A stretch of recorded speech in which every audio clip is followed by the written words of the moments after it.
ignorant. How like I can't get to where I want to get to, you know, like the last conversation I had and all of that. So, Yeah. but I posted it Yeah. and I left Welcome, a Heidi. Yeah, no worries, Clayton. Eventually we need to switch to some other platform other than Slack, I'm sure, but that's much appreciated. And we want to bring in Reverend Wendy more and more. She's a powerhouse. Yeah. I invited her. Am I on mute right now still?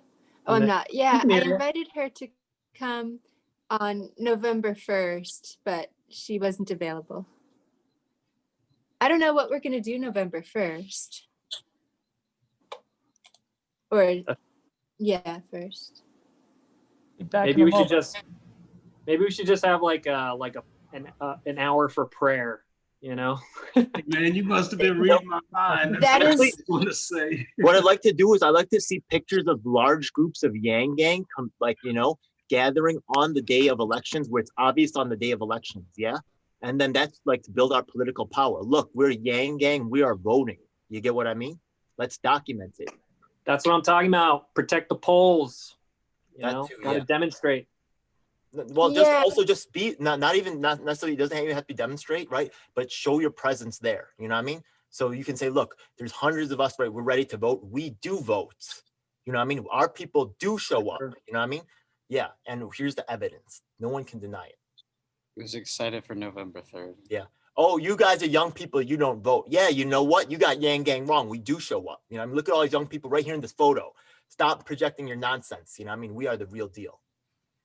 Yeah, I seen a New York Times poll said that 90 people between 18 and maybe 24, something like that almost 90% of them polled said they were going to vote. Yo, let's go, baby. Let's go. The Yang Gang's winning in that category. Let's go. I'm feeling good. We're going to see some victories no matter what. At the very least, we're going to legalize marijuana here now. Yes. Going very well. And we'll get ranked choice voting in Massachusetts. Oh, there you go. That's even more important. I like that. Maybe. Yeah. So just so y'all know, we are live because that's the only way for me to be able to get the link so that I can send it out to other platforms. Welcome, everyone. So, Hi, guys. And if we can get the slide deck shared, then I'll just jump in. Here it Welcome comes. All right. Welcome, everyone, to Sunday Night Live. We're glad you could join us here.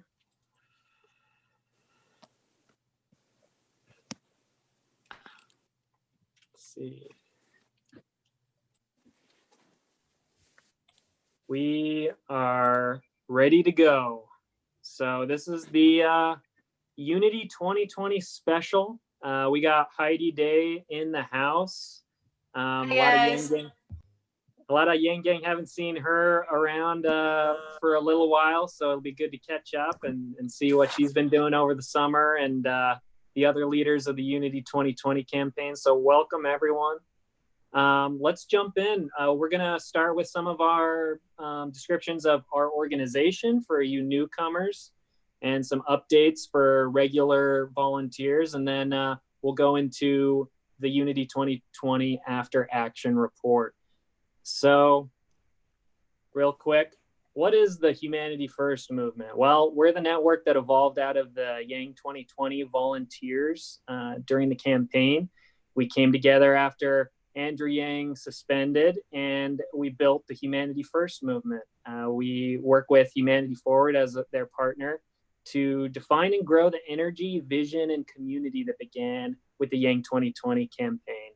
We aim to harness and convert the passion of the Humanity First movement and Humanity Forward into something sustainable that can drive us to grow through 2024 and beyond. This is the revolution of reason, everybody. So thanks for joining us. So we will connect you as soon as you join Humanity First movement with folks in your state or city that are actively organizing in order to get policies passed like UBI, ranked choice voting, democracy reforms, everything that we loved about the Unity, or I'm getting confused here, of the Yang 2020 campaign, we're still fighting for those same goals, and we're building chapters everywhere so that we can organize and get people elected and get propositions on the ballot that will move us forward towards that future that we all aspire to create. So we'll match you with candidates who inspire you and that have been vetted and are fighting for the policies you want. And we'll onboard you into the fun of phone banking so you can talk to strangers, other humans around the country, and make a little bit of an impact for the better. It's going to take a little bit of action from all of us for a while, a good long fight ahead of us in order to get these things rolling and to make some progress happen. And then we're also a community of activists. So we watch movies together, we hang out, we have other activities that we can just share what being human is to us with other people. And through that community, we can be energized for our next tasks. And so real quick about the Humanity First movement, about our vision and our mission, what defines us. We have a vision of a future where a data-driven government prioritizes intrinsic human value and quality of life. Our mission is to amplify the voice of the people, to put integrity and humanity first. We champion policies that value human well-being over profit and tackle economic inequity at its roots, creating opportunities for communities to thrive. We engage elected officials, advance candidates, and support community leaders by galvanizing a broad coalition and mobilizing a grassroots movement. Hoo-yah. So here's our 6 Humanity First movement values. We started with these values in the Yang 2020 campaign that guided our volunteer efforts, and we still hold true to them. So these values are humanity first, integrity and transparency, abundance, grace and forgiveness, not left or right, but forward, and math. And today, since we have some Unity 2020 folks here, I want to focus on this value that's very important to us, not left or right, but forward. So our vision for a better America includes all Americans. That means people from across the political spectrum. We don't judge people based on their political background. We judge them based on their behavior and their efforts to make a better world with us. And we're never going to agree on everything, but we can agree what the problems are of the 21st century, and we can work together to accelerate our society forward to solve those problems. So if you've never had a political home, we welcome you too, and you've found the right place. And we'll move over to Yenny, who will talk about some of our community events that we have going on. So we have been doing movie nights weekly for the past few weeks, and we've done previous ones in the past as well. Last week we did the Battle for Ranked Choice Voting and Suppressed, which is about the suppression of votes in Georgia primarily, but also in general. And that was a really great night. Both of those are available for free on their websites. Take a look at them. The Battle for Ranked Choice Voting is about 15 minutes, and Suppressed is about 45. Watch them on your own because they are a fantastic overview, especially if you're trying to introduce someone to RCV. The Battle for RCV goes over it really well. And this Friday, we're going to be watching Monty Python and the Holy Grail.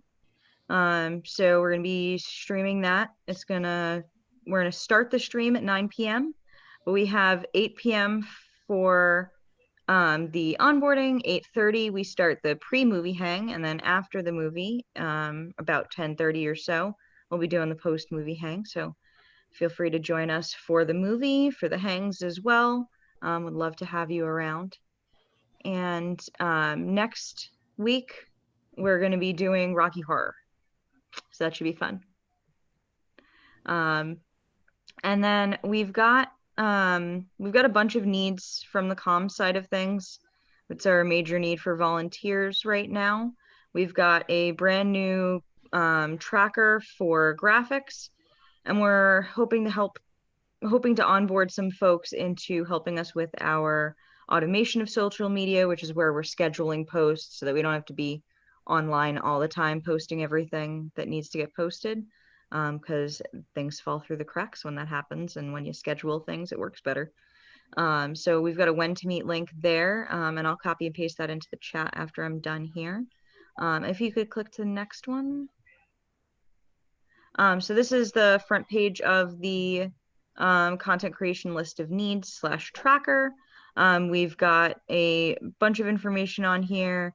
If you scroll down on this page, there is additional information on each of the different sections on what to do for the state info tracker and the candidate info trackers. And then next slide. So this is what the tracker looks like on the inside. It is a list. There's many columns to the right. We're trying to create a list of all of the various voting deadlines that each state has. So we need people to just do some Googling, find it, and plug it into here so that people who are making the graphics can just crunch through a bunch of graphics. So if you have 10 minutes and want to Google something and plug in or know the stuff for your state, I would be happy to share this with you. It's editable with access given. So yeah, thank you very much. Yes, it's editable, edible, something like that. But we'll move on to Colleen to talk a little bit more about some events we have coming up. All right, tomorrow is D&D for Dems. It is at 7 p.m. Central, 8 p.m. Eastern, 5 p.m. Pacific. So you're playing Dungeons and Dragons, all Yang Gang and beyond. And it's a fundraiser, so bring your wallet, make some donations as you play, or make some donations to like sign up to play. I don't know, one or the other. And Andrew Yang is going to be there in the game. So is Vyasar Ganesan, who is a Netflix star on Indian matchmaking, and Donna Imam. She is running for Congress in Texas 34th district. It's a conservative district, or it has been held by a Republican. And so she is running to flip the seat. She is really on fire there. So go play. Now, if you're in the Humanity First Movement Slack, or if you're about to be, follow the calling texting channel, because that's where you will see opportunities for calling and texting, phone banking and text banking, that is for candidates for getting them elected. You know how that works. Also follow Humanity First Movement on social media platforms that you use. Facebook and Twitter, we routinely post out graphics so that you can see what phone bank, text bank, virtual events are coming up. We're having virtual events with the candidate themselves popping in to cheer us on. And yeah, that's just another graphic, because it's just really exciting. There are going to be a lot of people there. You should join them. Okay. We are in the sprint to the election with Humanity Forward. The main volunteer activities we have are phone banking, text banking, and writing letters to the editor for local publications. This last one is so important because a lot of older people who, don't really use the internet, just watch basic cable news. They're not finding out about the candidate through social media. They're not finding out from their website. They're really they know the incumbent because they've been there, or they know the Republican because they've been voting Republican. They don't have the information about our candidates that are not left, not right, but forward. So you can explain what that means in your letters to the editor. And you can get help with Humanity Forward. They have some templates to help with that. So just bang out some letters. You'll really make a difference. Just picture the people who haven't had this information yet. And just by giving them access to this information, how much it can really like open their eyes to the possibilities of having, you know, a candidate that unites more than divides. Next is the volunteer portal is how volunteer roles are advertised for Humanity Forward. There's a link for it. We are looking for phone bank captains. A phone bank captain manages the Zoom room, runs the Zoom room for the virtual phone bank parties, and helps people with the training. You do not make calls when you're a phone bank captain. You're there to assist people. So you do need to be trained on how to train them. This is so important to volunteer for this because having phone bank parties is what motivates people to phone bank. It's just people are more excited to join when it's going to be a virtual phone bank party. They have more endurance for the calls because they're, you know, really staying there for the team. So to really help this effort for the phone bankers, you can really support the phone bankers by being the one who holds the Zoom room for them. And there are phone bank parties going on from 9 a.m. to 8 p.m. Eastern. Actually to 11 p.m. Eastern, because we're calling the Pacific too. So on the West Coast. So yeah, from 9 a.m. to 11:30 p.m. you can be a phone bank captain. And they've been looking for graphic designers, but I actually just hooked them up with some designers and some people for data entry. So I should actually cross that off the slide. If you are interested in graphic design and data entry, go see Yenny at Comms, because Humanity Forward just got some talent there. Lastly, the Mobilize page is where you can sign up for phone bank shifts.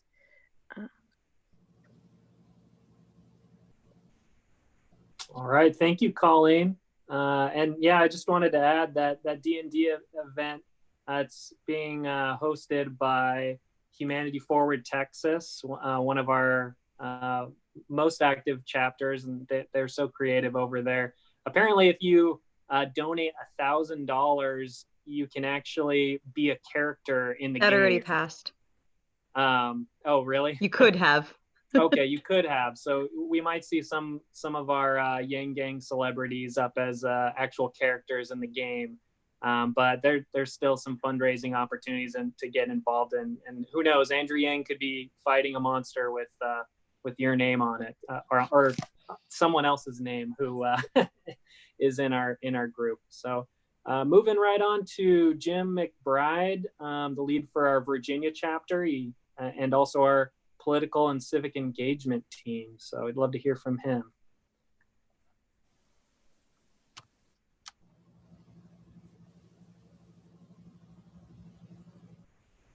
Jim, if you're speaking, you're muted. Oops. Yeah, I thought I was editing the slide live, but maybe not. I guess we can refresh it.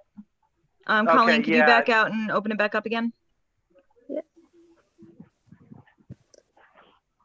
Oh, okay, that looks a little better. Yeah, I mean, there's a lot going on, so I just kind of put together a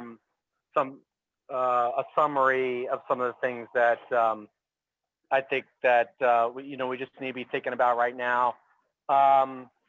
You know, I assume a lot of people are hearing about this, but it's always good to be talking about it, because you never know if people that you're friends with or yourself are aware of the voter registration deadlines in your state and early voting in your state. In Virginia, we have until the 13th. We actually have till Tuesday to register to vote, but early voting began September 18th. So over 10% of the voters that are expected in my county have already voted.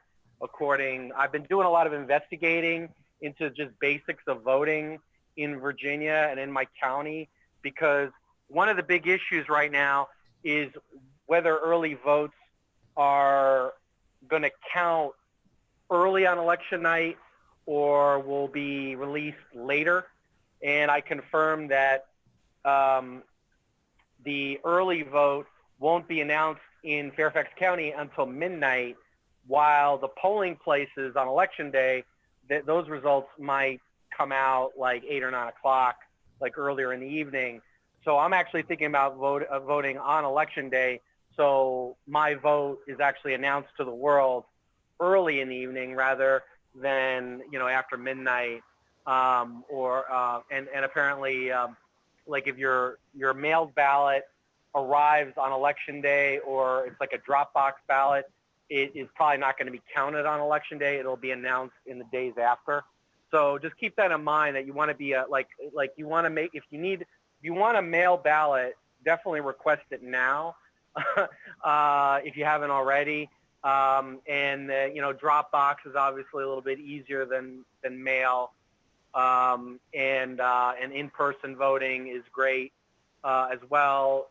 One thing that is important about in-person is it's very hard to screw up in-person voting.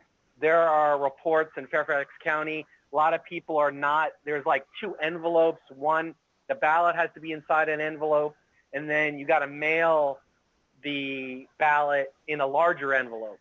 So people are screwing up how to do that, and they are not being notified that they screwed it up as well, because at least that was what I was told the other day.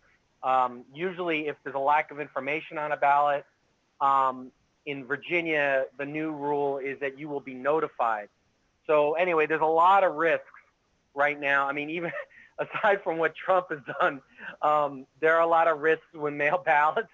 And you want to like make sure, you could usually look up on the Board of Elections website whether your ballot was received, but it doesn't necessarily mean it counted. So there's a lot of issues, and I'll put more information in the political and civic engagement channel to just see what, you know, and feel free to share what you're seeing in your community, how the ballots work or don't work.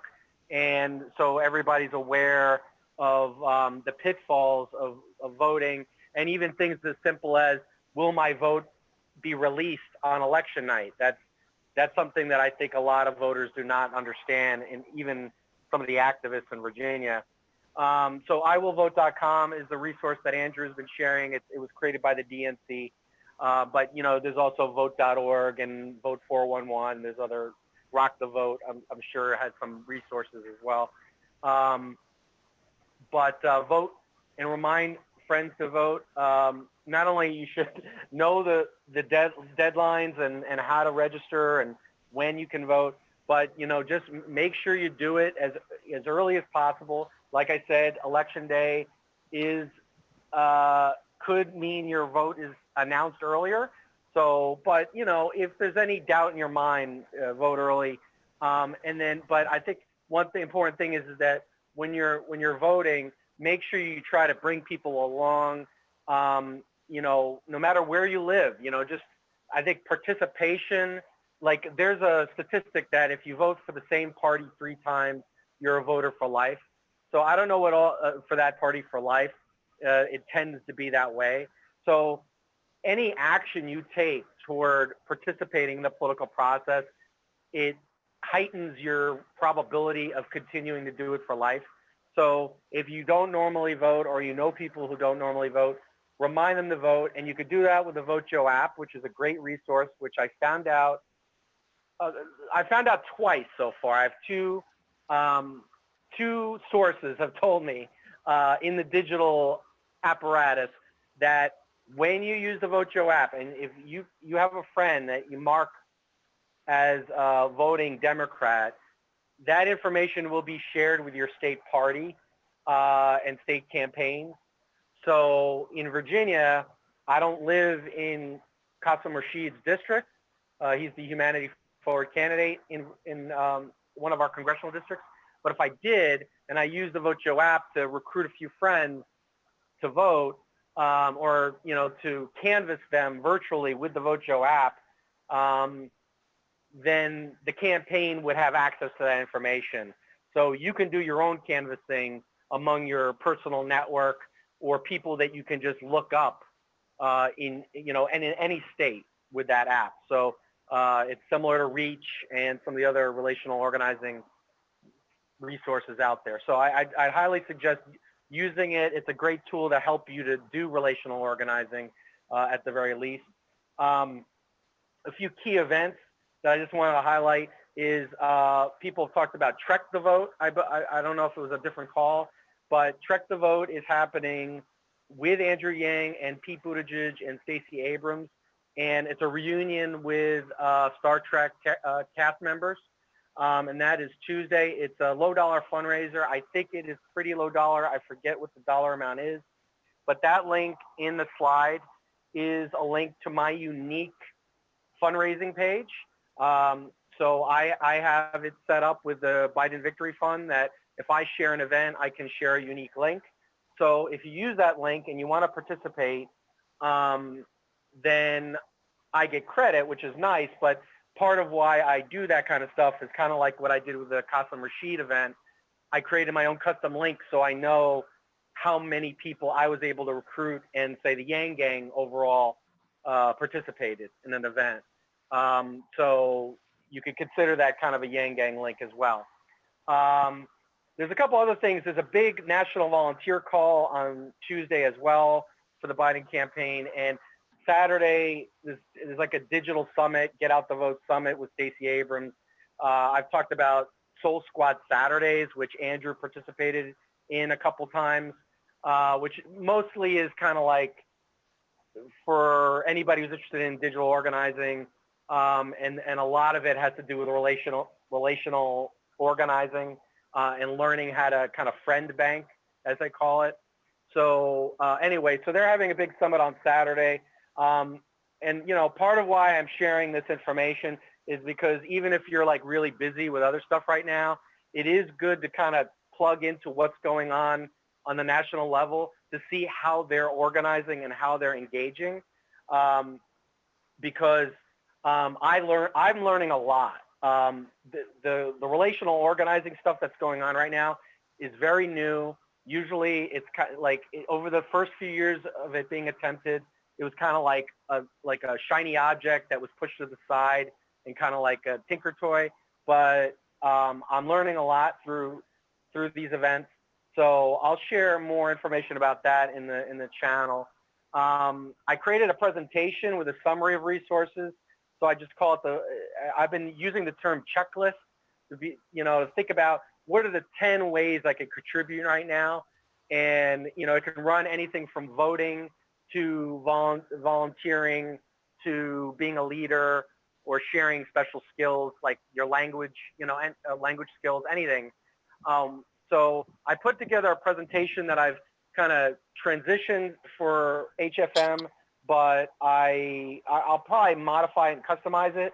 But if you'd like to just kind of see some of the resources that are out there that might be useful to you to know about, that offers like a top 10 list of slides that can be helpful. And a couple other points, like I think I've touched on this before, but the importance of just sharing information, like learning something from somewhere over here, and then making sure you forward that information to a Humanity Forward candidate or campaign or other Yang Gang organizers and things. Just sharing information right now is so important. I was on an online community leader call tonight with the Biden campaign, and one lady from Ohio, she just kind of spilled out a few things that were her concerns and stuff. And I just learned a lot about what she's thinking, what she's worried about, like simple things like some of it, like my Facebook group is full of memes. There's no information being shared. I want organizers to post information. So some of our candidates might have groups, and you might want to think about how can I get more information in the posts to these groups and things like that. So sharing that, information or sharing ideas can be really helpful for our candidates, especially right now. And also one idea that was mentioned on the call is talking. You can't really Facebook friend everybody in a group. I mean, you can.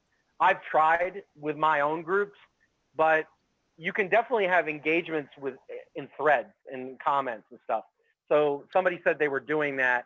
I actually posted on the Movie Humanity Forward Base Camp a couple days ago, just reminding people that Kamala Harris is probably the first candidate in history to endorse cash payments and be on the Democratic ticket or the presidential ticket at all. And so I posted an article reminding people about that, and it got 900 likes and hundreds of comments. So now I realize, oh crap, I really should engage with these comments, even though it seems overwhelming. And then I should maybe either Facebook friend directly or something with a lot of these folks that like that post, because they might be interested in some of the other things that I've been talking about that has to do with the campaign. So, you know, unfortunately there's too much to do and too little time, but now is a good time to do whatever you can to try to, you know, engage locally, make sure you vote yourself, make sure your friends vote, and then, you know, hopefully we can help our candidates no matter where we live. So I just want to make some general points about that stuff, and I'll try to make more in the channel. But yeah, there's a lot of stuff obviously going on. And so sorry I took up so much time, but there's a lot of important topics to at least touch on. And if people have questions, feel free to drop in the chat, and I'll try to put more information in the chat. For sure. Hey, thanks so much, Jim, for representing our more long-term political needs and civic organizing needs. And, you know, even if you aren't for Biden, or, you know, you're still wondering who to vote for, or if you even want to vote, there's so much to learn about getting involved in politics and making a big impact. And we can all find a way to share knowledge with each other to advance our issues and wherever we may be. So it's going to take an army. We got to build it up. And that's why I invited the Unity 2020 steering committee to this meeting. We have Heidi Day here, Dan Weber, and Helen Shu. Sorry if I pronounce any of those names wrong, but make yourself welcome here. You know, we talked about Biden a little bit and the Biden campaign and organizing for that, and I'm sure you're going to give us a new perspective here. We'd love to hear your report of how Unity 2020 went, how it got started, what the volunteers were doing. We'd like to hear from all three of you, and as soon as you feel ready, we'll move into our roundtable discussion. So if anyone wants to take the floor, it's yours. First of all, Brendan, thank you for inviting us. We're super excited to be here. I know for like me and Dan and Helen, this feels like a little family reunion because we know all of you guys. We also have from the Unity team, we have Dan Jones and Alexis Meyer. So they are with us as well, and they'll be kind of jumping in here and there because my involvement as of late has been more advisory. Alexis, Dan, or both Dan's and both Helen's can speak more towards what Unity is doing going forward. But to kind of give you guys an overview, is there anyone that doesn't know what Unity 2020 was? I think the Yang Gang kind of really knew about it. Everybody knows. Okay, it was the brainchild. Everybody doesn't know. What's that? Everybody does not know. So it was the brainchild of Brett Weinstein. Basically, what Unity 2020 set out to do was essentially reclaim the Republic and the White House after we went through the primary process, and with the country and the state that it was in, pandemic, protesting in the streets, people are, they're out of their jobs. The country was essentially crumbling. Brett Weinstein had this idea that we could the American people could stand up and say, hey, we're not going to, you both have failed us, Republicans and Democrats, and we're not going to accept what you're offering us. So his idea was to bring two candidates, one from the left and one from the right, and put them on a ticket and run them together and retake the White House. The idea behind having a person from the left and a person from the right was literally to unite the country, to have Democrats and Republicans work together again, right? That and it didn't even matter who ran as a Republican and who ran as the president, who ran as the vice president. What mattered was that they had this pact that they were going to work together, that there were no decisions that the president would make that would be made without the vice president, unless there was, like sometimes the president does have to make emergency decisions, but even in that case, he would still, they would still take into account what the vice president, would want. And then in 4 years, when they're up for re-election, they can switch. And then your vice president is running as president, and they switch roles. So the reason the Yang Gang knows about it is because Brett Weinstein went on Joe Rogan and talked about this, and he said, hey, I have two candidates in mind. The requirements for their candidates were that they be patriotic, courageous, and capable. And Yang Gang is going to love this. He thought that Andrew Yang was one of the few people on the Democrat side that fit the bill, right? So in his head, Andrew Yang was the Democrat, and then Admiral William McRaven was the Republican candidate. And that was just like, he just put that out there as, in my mind, these are the perfect people, and this is kind of what we would aim for. So eventually it went through a primary process, and Andrew came in second. So the candidates that the Unity supporters chose was Tulsi Gabbard and Dan Crenshaw. Anyway, so long story short, that actually wrapped up about a couple weeks ago, because part of the whole plan was that if this ticket was not viable and would be a spoiler, it would agree to drop out, right? So that was like the whole magic behind it, was because no one ever wants to run as a third party, because we're always told, oh, there'll be a spoiler, they'll ruin the election, they'll hand the election to Donald Trump, So the whole plan was, if we weren't winning before early voting starts, we would pull the plug. And we didn't get that far. It was very late in the game, thing. He only announced it in June, middle of June. And so a couple weeks ago, as we promised, we pulled the plug on it because it was not viable. So where we're going from here, we drew a lot of interest, and we have a lot in common. Like, I was just listening to the rundown that Yanni and and Jim gave. Like, we have so much in common. We both built these movements that are people that want genuine and honest discourse, and they want to right the ship, right? They want to move the country forward. Like Brendan, you said in the beginning, it's not left, it's not right, it's forward. And as someone that is still Yang Gang, right, that really appealed to me, because I joined the Yang Gang in part because I was sick of the divisiveness that between the left and the right. Like, in the Yang Gang, I made friends that I'm on the left. I made friends that were Republicans, right?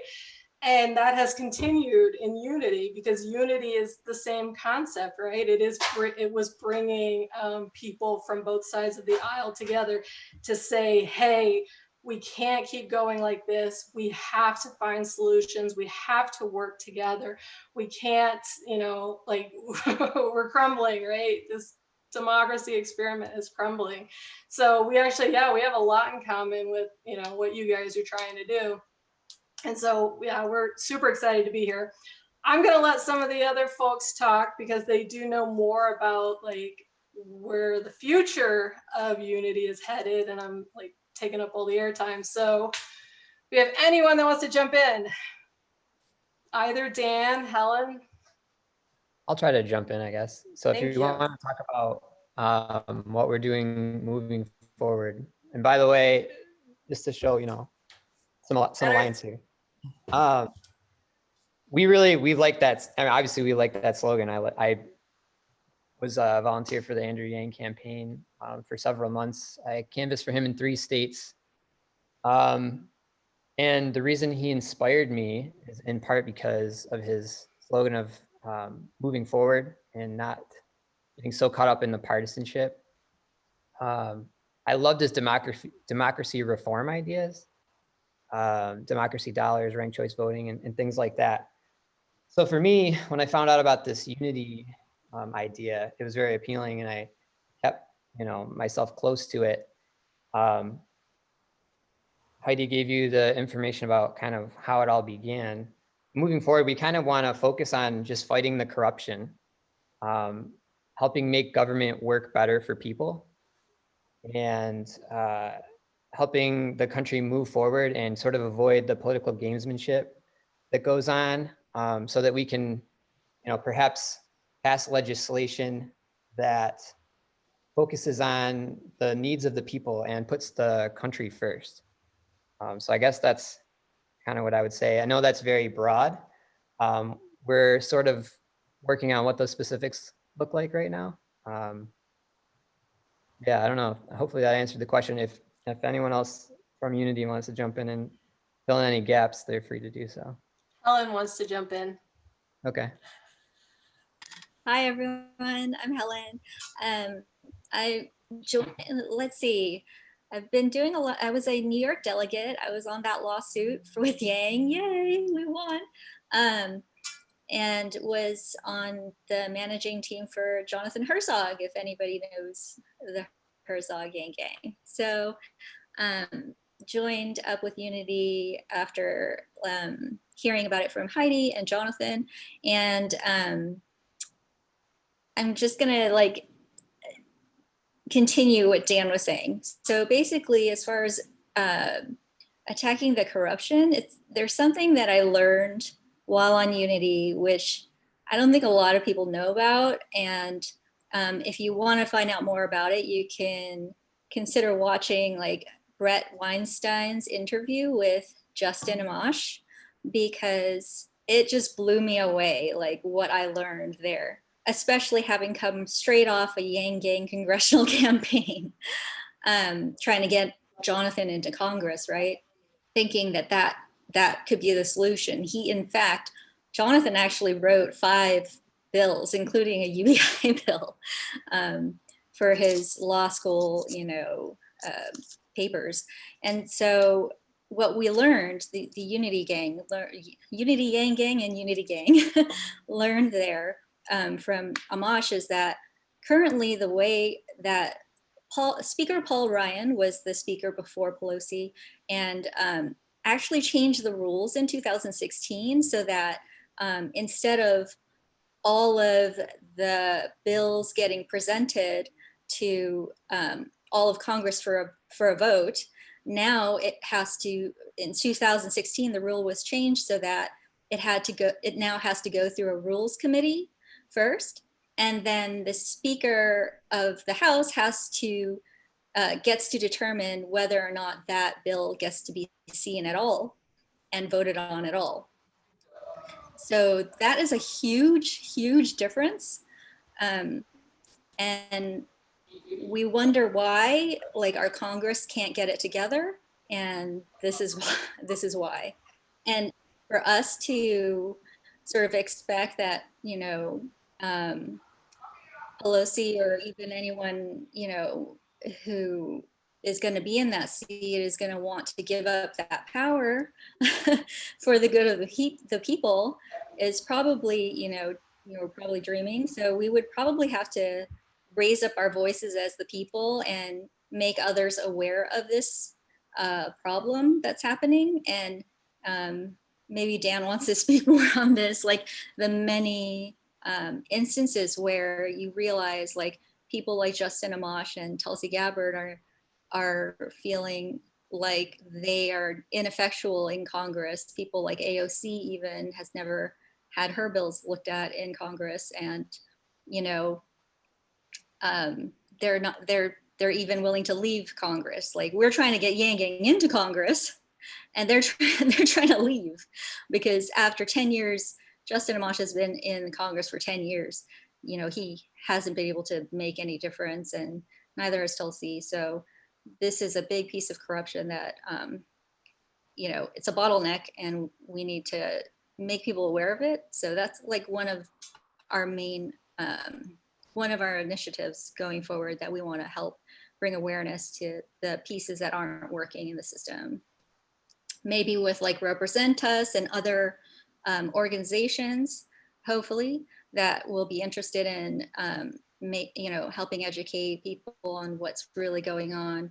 And I think everyone's probably aware, like the coronavirus relief bill that has been in the news, the Twitter news, where Trump is like, oh, I'll do a standalone bill, I'll sign it right now. And basically, it's, between Pelosi and McConnell, it's getting stuck, right? So I don't know. I might have said everything that Dan was mentioning before, but yeah. Well, to kind of jump off what you said, I mean, if we get Donna and Mom in Congress, that'd be great. And then we need to make structural changes so that her great ideas can be seen and heard from the American people and voted on. And so unity is. Oh, sorry. Go ahead. Go ahead, Helen. I should also mention just my experience on the Herzog campaign. I think people might be aware here that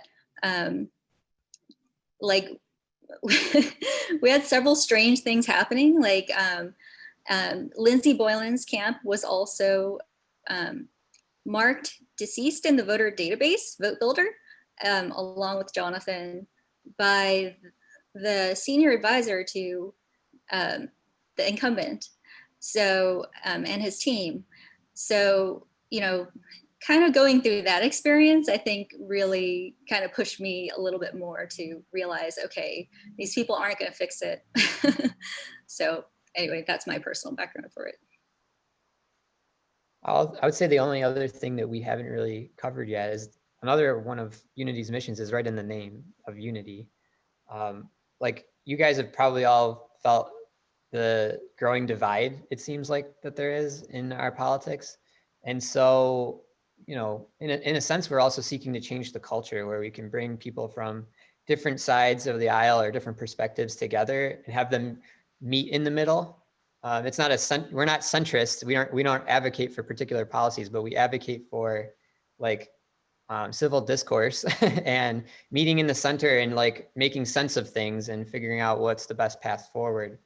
And so in some ways, I think a culture shift would be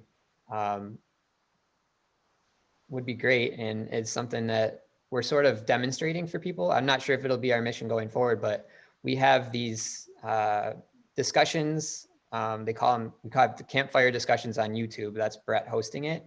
Then we also have something called s'mores afterwards, which is like all of our volunteers getting together in a room and hanging out. It's kind of like the Humanity Hangs, and they're amazing. And you're meeting all these wonderful patriots from across the country, and you don't even know what their political orientation is, and it doesn't matter.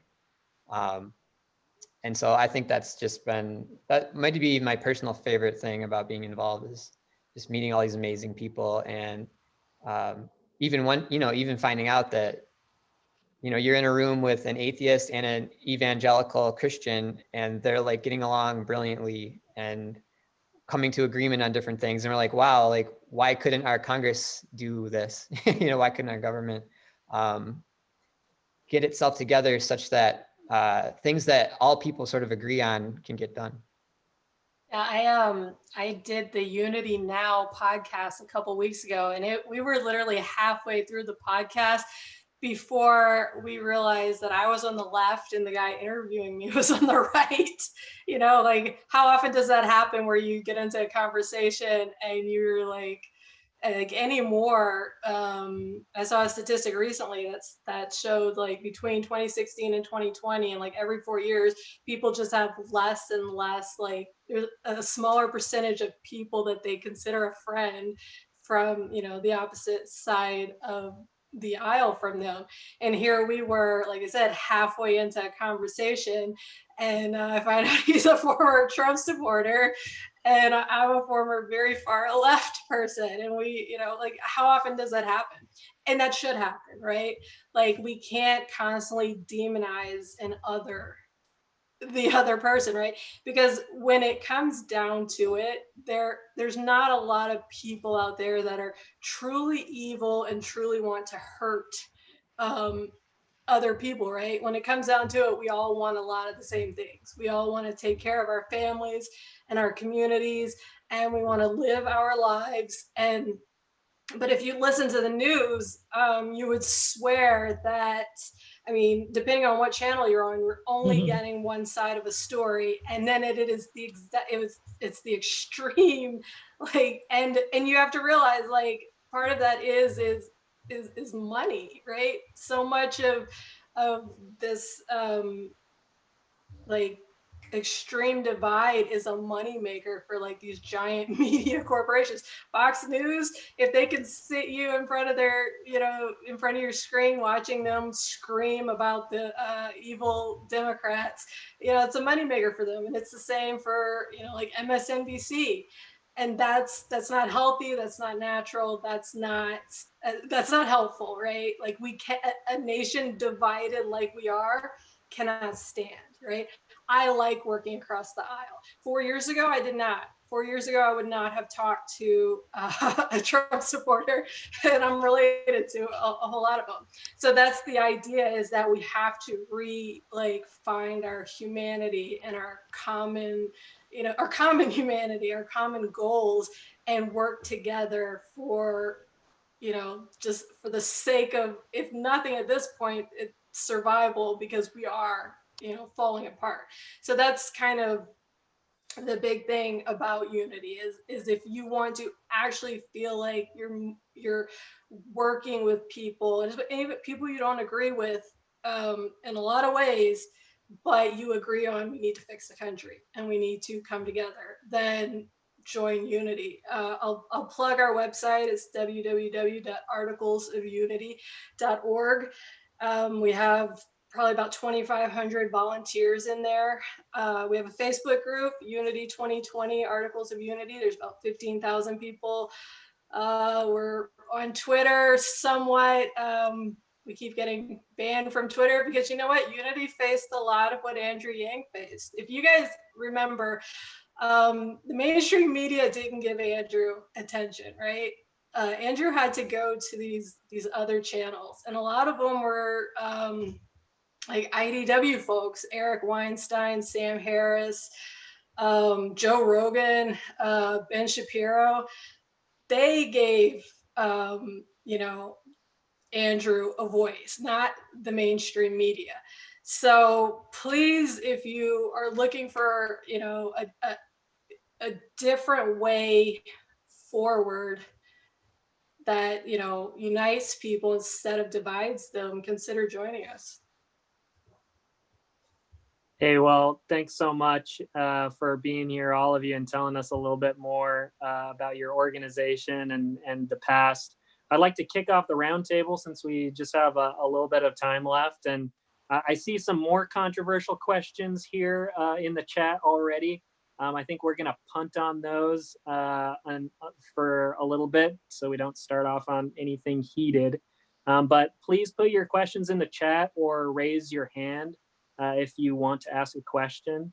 What I'd like to just be blunt and honest about with you guys is, what do you think? You know, we've had some conflicts on Twitter and all that in the past. What do you see as what you need from us to feel like we are good faith partners and we can join you when our interests align for some future progress? Well, I think listening to you guys, like I said, just listening to your business when you went through everything, we're on the same page, right? We're trying to do very similar things. A lot of the issues that had initially occurred with the Yang Gang, I think, was just people were scared. You know, Andrew had finally gotten his chance, right? Like the media was accepting him, the DNC was, you know, seemed to be accepting him, and they were scared that that this would hurt him. But they also need to realize Andrew really respects Brett and Eric. He respects the Weinsteins. He knows that these are part of the people that gave him a platform and a voice. And so Andrew wasn't as, I guess, as adamantly against a lot of this as I think the Yang Gang was. And like I said, I think it was because it was really Andrew was going a certain way and he seemed to be making headway, and a lot of people were scared that this would get him canceled. And it's such a sad thing that we have to worry about, like, just such an amazing person that's clearly here to do good would be canceled because he considered, you know, another route to doing good, right? So for me, I mean, there's no hard feelings. You know, I'm not on Twitter right now. I had a family emergency about a month ago, and the kind of family emergency I had is one where you realize that stuff like that doesn't matter. That kind of drama just doesn't matter. And so I just haven't felt the urge to go back to, like, Twitter, for all that it's good for, it's also just not a good place to actually collaborate and understand and have nuanced debates, which I don't even think debate is like the right term. Like we should have like dialectics where someone is like listening with an open mind and responding with an open mind. Two people are doing that, and Twitter's just not, it doesn't accommodate something like that. Twitter accommodates snark and cynicism and likes. So I understand like where the kind of the issues came from with, you know, Unity and Yang Gang. And I think that in the grand scheme of things, we all want, you know, the same things, you know, or similar things. Heidi, I don't know if anyone here knows this, but you're very missed on Twitter though. And Heidi is actually the person who started that hashtag that got Andrew Yang onto the DNC. No, that was Matt. That was and Matt. I saw it. I watched. Me and Matt argued over it, and Matt won. It's a form of Andrew boosting. His convention for that. I'm seeing another question here in the chat by Edward Lee. Will Articles of Unity run in 2024? It's not off the table. I'm going to give an Andrew political kind of answer. Anything can happen. You know, we did get started late for 2020. It was an emergency situation, right? It was like, this option was the break glass in case of emergency option. We have some time now saying we all survived 2020, because I honestly, 2020 has been quite the year. So we do have time. We do plan to kind of stick around for the long term. We don't plan on kind of having these like this open-ended mission. We actually want to define problems and what we can do to solve them, and have metrics to, you know, tell us, like, are we succeeding or are we failing? So if we run again in 2024, it'll be subjected to that. And it's also what you guys are saying. It's good for, you know, Andrew, because at you know, at the end of the day, I'm Yang Gang first and foremost, right? Like I'm in both of these kind of both of these worlds, but in my head, I see it as being a positive for Andrew, and especially if, God forbid, something happens and Trump does win, come 2024, you know, that would be, might be an option for him. Cool. Yeah. And I'm going to throw something out there that sure, go ahead. Relates to sort of what's been talked about. A lot of people who looked at Unity 2020 were looking at it like, well, this is a long shot. We knew that. And then I don't always think that there was like a lot of thought about what type of black swan events could occur in a crazy year. So this is something else to think about if you were like, well, what were they doing? What were they up to? Like, there's reasons beyond the obvious reasons. And a black swan event, that's like that's Taleb. That's a once in a millennia kind of event, and we've had several of them so far in 2020. So when several houses are coming crashing down, and this is just take a page from Andrew, you have to have all options on the table, right? So that's what we're doing. Absolutely. And it looks like we're at the top of the hour here. We're going to continue our discussion after the live stream ends here for those of you that want to stay on. But I'm gonna leave it going because it seems like we've got a couple of questions still. Okay. Hopping up, so we can end it whenever. As long as the Unity folks are good with that. But I would just like to throw this question out before we go to Josh's question next is, do you have any questions for us or the Humanity First movement in general that has come up in Unity or just in the leadership? Not me, because I'm still tied into what you guys are doing, but I'm not sure if anyone else does.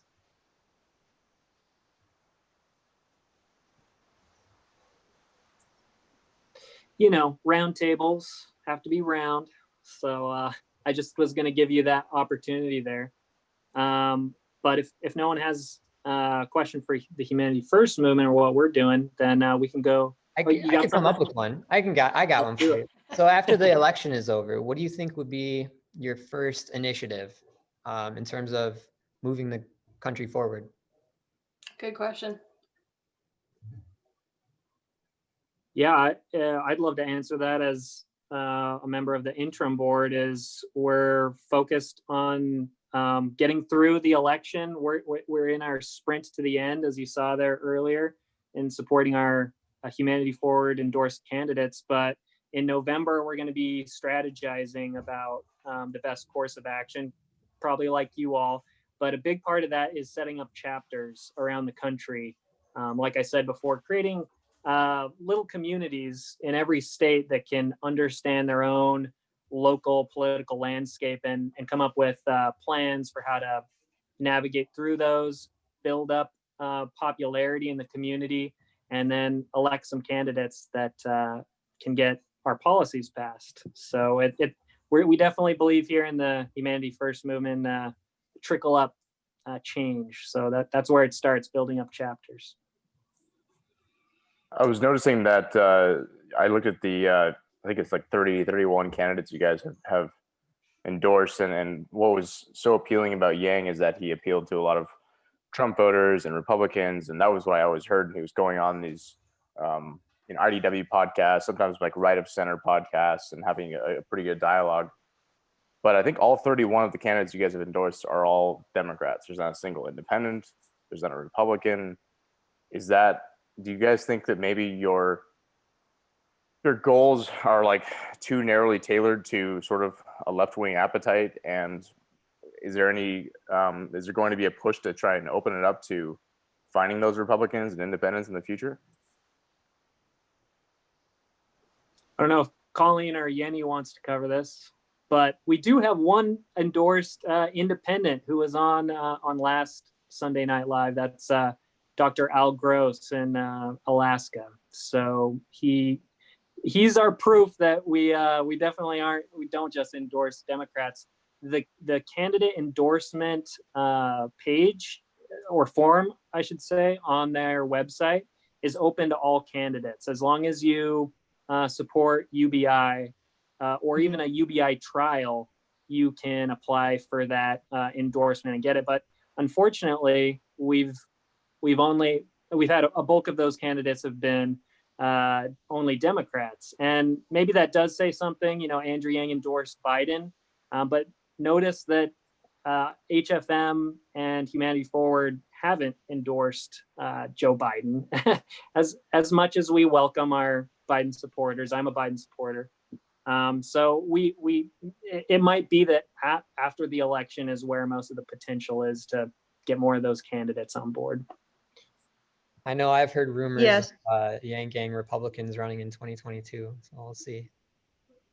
Yeah, they definitely are open to candidates from any party. They don't have a qualification in that regard.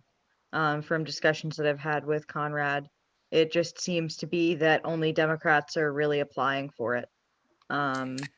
So I think that's partially because Yang is so heavily Dem, but I think that it's kind of on the public to make sure that if they do happen to find someone who's not a Democrat that is in favor of UBI or UBI trials, to point them in the right direction and send them to that endorsements page, because that's the only way that Humanity Forward is going to know about them to endorse them. That's how endorsement processes work, unfortunately, is that the candidates have to kind of come to the organization to get that endorsement instead of the other way around. And we are actively trying to get some conservatives to actually run on the Republican ticket, because UBI has a much higher chance of being passed if it has support from both parties, and currently we know at least one party is going to stonewall it. That's right. And as long as we're continuing this roundtable, love to pass it off to Josh Frick for some really juicy questions here. We'll see. I actually have one quick question, then one that's a little bit more thought-provoking.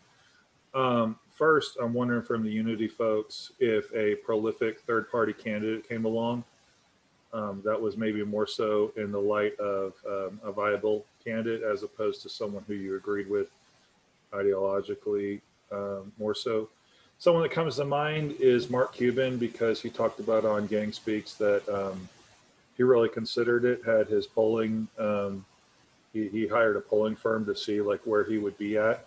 This was pre-COVID, so he's at 25%. If he had pulled the trigger, I think he would have actually gotten more. So someone who has resources and name recognition, potentially someone like Justin Amash, because he had that exploratory committee. Would that be someone that you would just throw your support behind just simply because they're third party?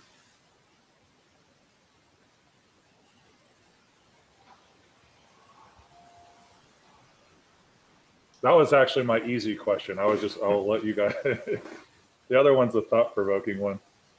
I'll try to answer that question by being a politician and dodging it. I don't think we can make that prediction right now, basically. But if we felt that the two parties delivered us candidates, neither of which we felt comfortable with in terms of changing government so that it works best for the people, and they were honest, courageous, capable, patriotic, unifying figures, then there would be no reason to try and run against them. So Okay, so the other question I had here, and this actually isn't just for Unity folks, but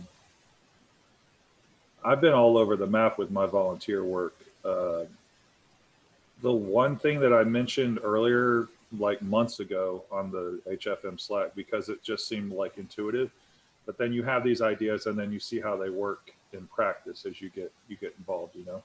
Like I remember, you know, Helen a little bit from the Herzog campaign, and I know Dan a little bit from Twitter, and I know Hannah a little bit from some messages with the David Kim campaign earlier on. Some of these folks I know just from HFM, but to me, it's so important. Just the little bit that I've learned about the establishment, and like the one edge that a grassroots candidate can have is just to be like frank. I took a couple days off from working for an establishment candidate because there's no sizzle. There's no, it's so, they're not even trying. They're going to just overwhelm you with mailers and tactics. And their phone banks are pathetic. Like who gets excited about that? You know, like you don't even get a chance to talk to voters really. It's like you're just doing surveys and stuff. And but it's, you know, strike one, they have more money. Strike two, they have more experienced staff. Strike three, they have more connections. Even at the state representative race, is you know, our state representative candidates, are they meeting with the governor? Probably not. So it's like boom, boom, boom. And there's like this one edge that we could potentially have, which is to have like lots of volunteers overwhelming them with the grassroots support. But yet it's like folks like jump over into this lane, and then somebody starts a podcast, and then somebody does this, that, and the other. And we dilute our one strength, our one tactical advantage. And I'm wondering if the folks from Unity had thought about that before they jumped on it, because I was really like opposed to it at first for that reason. I do think that it was important to see some publicity for third party while the country is so thirsty for that right now. But I also think that the way that you build a network is by getting involved when other people need you, right? Like, hey, have you been like, you know, working with a campaign? Hopefully, like that is reciprocated to you, like on November 4th when we're looking at third party for 2024. And I'm wondering what your strategy was for that. And then if anybody else wants to jump on that, help yourself. I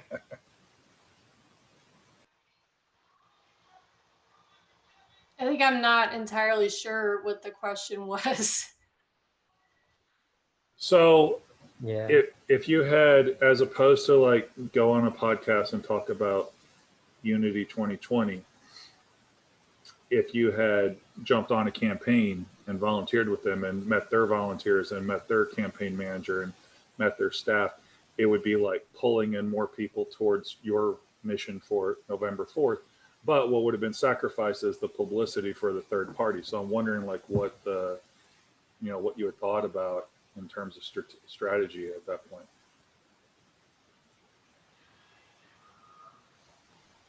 the organization formed around a specific idea in the first place. So I'm not even sure if that would have been something on the table to even consider. And then speaking for me, I've been involved in helping candidates as well. So I guess maybe I could turn that question a little more into a little bit more focus. Is the Unity movement interested in helping out campaigns in the future and endorsing campaigns and getting involved? we're definitely interested in partnering with certain organizations, and we've already been in discussions with groups like Braver Angels and Represent Us, and now we're talking to you guys. I'm not sure if we've made a determination on how far we want to get into endorsing individuals or not, but I don't see that it's not off the table. Because we're in this mode that you guys discussed you're going to be in after November. we want to figure out what those SMART goals are moving forward. And so we can't give away exactly what that looks like yet because we're still forming it. I think we'll be very careful if we ever do endorse down ballot candidates. I see it as kind of unlikely. We're going to be really careful to not show any kind of partisan lean. And what we've discovered, I think, in our conversations with people is that there has been so much erosion of kind of the fundamental American values that I think everybody in Yang Gang and Humanity Forward and Unity believe in, like just simple things that we take for granted that we don't really talk about much, like freedom of speech, consent of the governed, separation of powers. These have been eroded so much that actually we don't really need to focus too much on very specific policy items like, sorry to say, like UBI. I don't think that's something we would ever endorse something like that, because we believe there's so much work done that needs to be done just getting back to basics. And so to me, like endorsing candidates wouldn't be something we would do. It would just be endorsing and helping other organizations who are looking for candidates who believe in those fundamental American values and who embody those, I guess.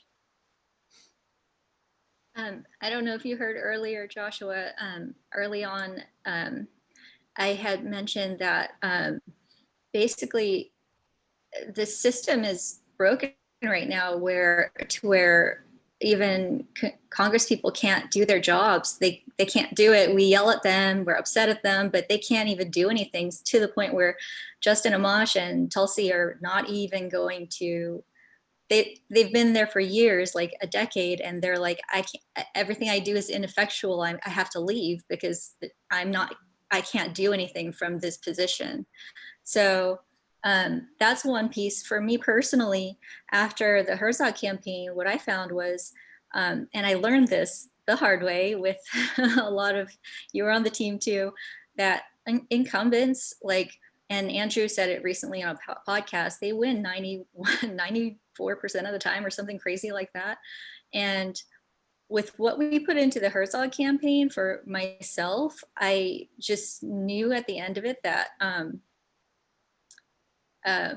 we had a lot of advantages, and it was really difficult even then. And the way that it turned out, I was pretty disappointed by. So I think that for me was like, and then also getting the death threats placed on Jonathan, for me as his friend and someone who cares about him, it was, that was enough for me to know, okay, this system isn't, these people aren't going to do anything. The thing that I'm very heartened by is that I learned by Amash's interview with Brett, which everyone should listen to. I listened to it like 3 times, is that he said that many of the congressional people are great people. They're trying to do their jobs. They want to do their jobs, but they are being blocked by just a few really corrupt people who are preventing them from doing their job. So that I think is like more like, if we can't even, if we don't have a system that's working, even within the system, like Congress is not working, then there's no way to, expect that, our congressional people can do their jobs, whether they are like, have integrity, are patriotic, all of these things, and Amash has said they all, most of them are, so that's where I was like, wow, it really is a system that's broken, and we cannot rely on, and I don't know if you heard this, but earlier I said in 2016, Speaker Paul Ryan changed the rules so that now all of the bills have to go through a rules committee first, and then Pelosi gets to see those bills and decide which bill gets to be even voted on or seen by the rest of Congress, which previous to that, all bills were heard, all bills were seen and voted on. So that's a huge difference. So for me, that's like, we need to fix the system before we can even, and it may just take like a lot of noise that we make with as many organizations we can get together behind this to educate people on what's really happening. So to add on top of that, Pelosi is the speaker because she's been a fundraising powerhouse her entire career. And in order to make any headway in the positive direction, you have to spend so much of your time fundraising. And so it just completely twists, the incentives are all wrong. One of the greatest things about Andrew Yang is he's always thinking about the incentives. And we, as a Unity organization moving forward, are doing the exact same thing. We want to set up the system such that the incentives allow for a healthy debate about UBI, and so that perhaps it could get pushed through if it's something that the majority of our elected representatives feel is a good idea. But right now, it would never even get a vote. So.